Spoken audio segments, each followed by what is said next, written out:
नमस्कार, आप देख रहे हैं आवाज़ इंडिया, देश की भरोसेमंद आवाज़। और मैं हूँ इशिता चक्रवर्ती। खबरों का सिलसिला शुरू करने से पहले आइए एक नज़र डालते हैं आज की बड़ी हेडलाइंस पर। तुर्की इजराइल में जुबानी जंग तेज, एर्दोगन और नेतन्याहू आमने सामने। एनडीए बैठक में दिखा पीएम मोदी का अनोखा अंदाज, नेताओं संग खाई झाल मुड़ी। टीएमसी में बगावत की नई लिस्ट, बड़े चेहरों के नाम आए सामने। और श्रीलंका दौरे का ऐलान, टीम इंडिया खेलेगी 2 टेस्ट मैच। अब खबरें विस्तार से। मध्य पूर्व में बढ़ते तनाव के बीच तुर्की और इजरायल के बीच बयानबाजी का दौर तेज हो गया है। तुर्की के राष्ट्रपति रेचेप तैयप एर्दोगन ने इजरायल पर तुर्की की संप्रभुता के लिए खतरा पैदा करने का आरोप लगाया है। एर्दोगन ने कहा है कि इजरायल की नीतियां क्षेत्रीय स्थिरता को प्रभावित कर रही है। वहीं इजरायली प्रधानमंत्री बेंजामिन नेतन्याहू ने एर्दोगन के आरोपों को खारिज करते हुए उन्हें तानाशाह करार दिया।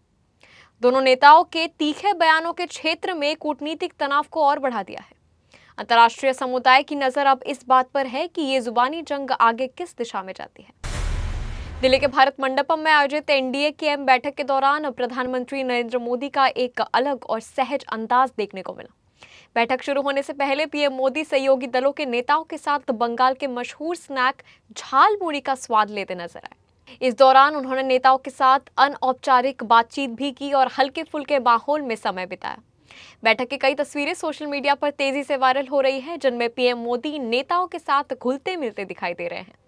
राजनीतिक चर्चाओं और रणनीतिक बैठकों के बीच ये दृश्य काफी चर्चा का विषय बना हुआ है। एनडीए नेताओं ने भी इस दौरान आपसी संवाद और गठबंधन की मजबूती पर जोर दिया। पीएम मोदी का ये आत्मीय अंदाज समर्थकों के बीच खूब पसंद किया जा रहा है। तृणमूल कांग्रेस में जारी सियासी संकट के बीच बागी सांसदों की नई सूची सामने आई है। इस सूची में पूर्व क्रिकेटर यूसुफ पठान, अभिनेता सांसद शत्रुघ्न सिन्हा और सायोनी घोष समेत 19 सांसदों के नाम शामिल बताए जा रहे हैं। बागी खेमे का दावा है कि ये सांसद पार्टी नेतृत्व से नाराज है और अलग संसदीय समूह बनाने के पक्ष में है। इस पूरे घटनाक्रम की अगुवाही काकुली घोष दस्तीदार कर रही है, जिन्होंने लोकसभा अध्यक्ष को पत्र लिखकर अलग पहचान की मांग की है। वहीं ममता बनर्जी खेमा इन दावों को खारिज कर रहा है और बागी नेताओं पर पार्टी से विश्वासघात का आरोप लगा रहा है। टीएमसी में बढ़ता यह घमासान पश्चिम बंगाल की राजनीति में बड़ा असर डाल सकता है। प्रधानमंत्री नरेंद्र मोदी के जवाहरलाल नेहरू का रिकॉर्ड पार करने के बाद शुरू हुई राजनीतिक बहस के बीच एनसीपी एसपी प्रमुख शरद पवार ने बड़ा बयान दिया है। शरद पवार ने कहा है कि जवाहरलाल नेहरू और नरेंद्र मोदी की तुलना नहीं की जा सकती, क्योंकि दोनों ने अलग अलग दौर में देश का नेतृत्व किया है। उन्होंने कहा कि नेहरू ने स्वतंत्रता के बाद देश की संस्थाओं और लोकतांत्रिक ढांचे की नींव रखी है। पवार के मुताबिक दोनों नेताओं के योगदान और परिस्थितियां अलग थी, इसीलिए उनकी सीधी तुलना उचित नहीं है। इस बयान के बाद नेहरू और मोदी की विरासत को लेकर सियासी चर्चा और तेज हो गई है। वहीं बीजेपी और विपक्ष अपने अपने तर्कों के साथ आमने सामने हैं। देश के कई राज्यों में मौसम ने अचानक करवट ले ली है।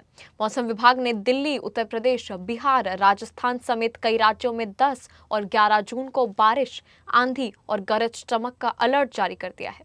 पश्चिमी विक्षोभ और मानसून की सक्रियता के कारण उत्तर भारत में मानसून में बड़ा बदलाव देखने को मिल रहा है। दिल्ली एनसीआर में अगले 2 दिन तक बारिश की संभावना जताई गई है, जिससे भीषण गर्मी से राहत मिल सकती है। वहीं बिहार के कई जिलों में तेज हवा और भारी बारिश की चेतावनी जारी की गई है। राजस्थान और यूपी के कई इलाकों में भी बादल छाने और बारिश होने के आसार हैं। मौसम विभाग ने लोगों से खराब मौसम के दौरान सतर्क रहने की सलाह दी है।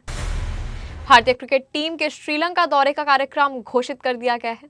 दोनों टीमों के बीच 2 मैचों की टेस्ट सीरीज खेली जाएगी, जो आईसीसी विश्व टेस्ट चैंपियनशिप का हिस्सा होगी। सीरीज का पहला टेस्ट 14 अगस्त को गॉल में खेला जाएगा, जबकि दूसरा मुकाबला 22 अगस्त को कोलंबो में होगा। भारतीय टीम नए डब्ल्यूटीसी चक्र की शुरुआती जीत के साथ करना चाहती है। वहीं श्रीलंका की टीम घरेलू परिस्थितियों का फायदा उठाने की कोशिश करेगी। क्रिकेट प्रशंसकों को इस टेस्ट सीरीज में दोनों टीमों के बीच कड़ा मुकाबला देखने को मिल सकता है। खबरों के सिलसिले में अब तक के लिए बस इतना ही। तब तक के लिए आप बने रहें आवाज इंडिया के साथ, सच्चाई की खोज।